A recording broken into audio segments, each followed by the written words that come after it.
اللہ فرماتا ہے فاذکرونی اذکرکم، فرمایا تم مجھے یاد کرو میں تمہیں یاد کروں گا، تم میرا ذکر کرو میں تمہارا ذکر کروں گا، میں تمہارے چرچے کرا دوں گا۔ اذکرکم کا یہ بھی ترجمہ کیا ہے کہ میں تمہارے چرچے کروا دوں گا اگر تم میرا ذکر کرو گے، مجھے یاد کرو گے۔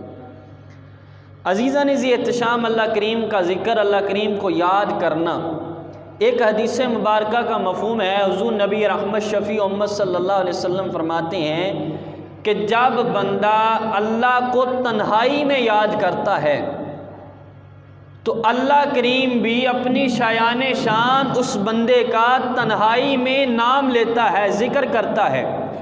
اور فرمایا جب بندہ محفل سجا کر لوگوں کو اکٹھا کر کے ان کے ساتھ مل کے اللہ کا ذکر کرتا ہے تو اللہ کریم اس سے بہتر محفل یعنی فرشتوں کی نورانی محفل میں سجا کر ان کو اکٹھا کر کے اللہ کریم اس بندے کا ذکر کرتا ہے، اس کو یاد کرتا ہے۔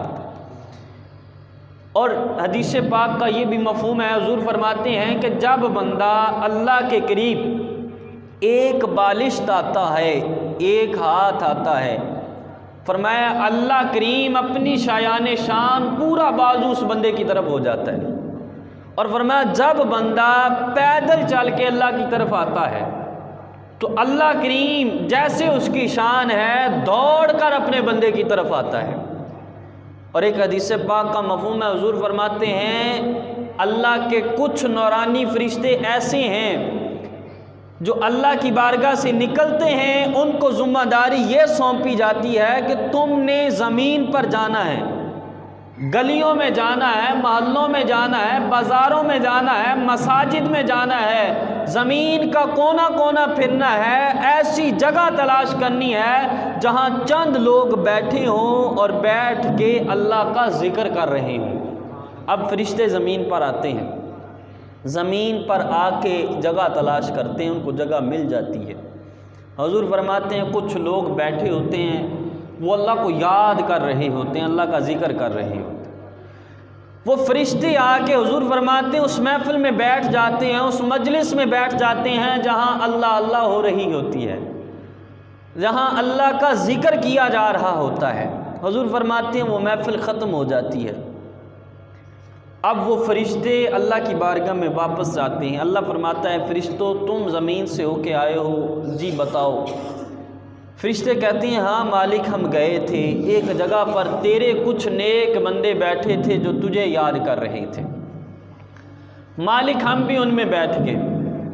اللہ فرماتے ہیں اس محفل میں کون کون تھا؟ فرشتے نام لے کے بتاتے ہیں مالک زید بھی تھا، عمر بھی تھا، بکر، یہ لوگ مالک اس محفل میں تھے۔ فرمایا یہ سارے ذکر کرنے کے لیے آئے تھے؟ مالک یہ تو پہلے سے محفل سجا کے بیٹھے تھے لیکن ایک آدمی گزر رہا تھا، اس نے کہا یہ بیٹھے ہیں چلو میں بھی ان کے پاس بیٹھ جاتا ہوں۔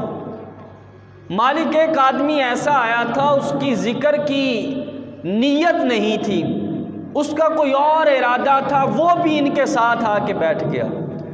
مالک فلاں کسی کام کے لیے آیا تھا، اس طرف جا رہا تھا لیکن ان کے ساتھ بیٹھ گیا۔